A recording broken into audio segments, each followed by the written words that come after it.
the roof. All right. I'm sure you were watching earlier this week. We showed the image of Gwen Berry, who came in third over the weekend in the hammer throw at the Olympic trials. And during the playing of the national anthem, she turned her back.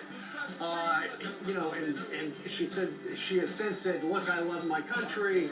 And there's been a lot of fallout from it. And as it turns out, apparently an old photo of her holding an American flag went viral. It appears on her old personal website touting her many accomplishments.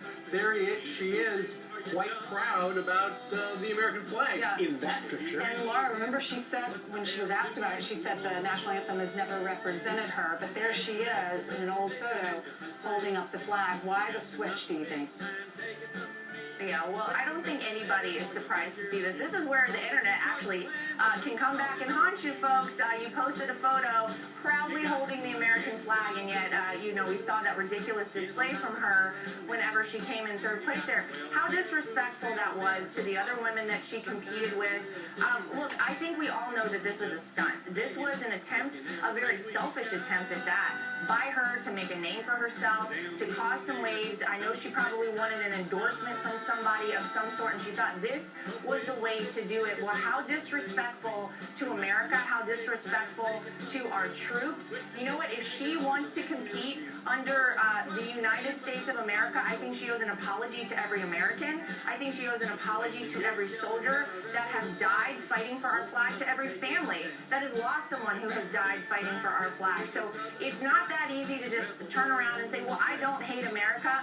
You very clearly disrespected every American. You disrespected the women you competed with, and you disrespected our flag. So I think it's very clear she did it for a selfish reason, and it's disgusting to see. We do not need to have athletes like this that our children are going to look up to. We need better representatives for the United States. Go compete somewhere else unless you want to apologize. She did the impossible. She escaped from North Korea, got through Mongolia, had a rough time as a sold off to slavery briefly, got herself free in South Korea, and came over to Colombia for a college education, looked around and cannot believe how ungrateful Americans are for the country that they have.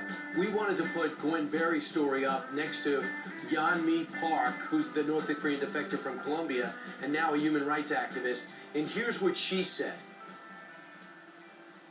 In North Korea, people who are actually oppressed don't even know they're oppressed.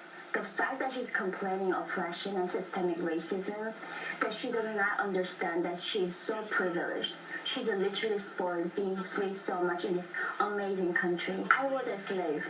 I was sold in China in 2007 as a child at 13 years old. The people actually going slavery under Chinese Communist Party in North Korea. There is actual injustice, and the fact that she is complaining about this country, the most tolerant country, she doesn't really understand, I think, history.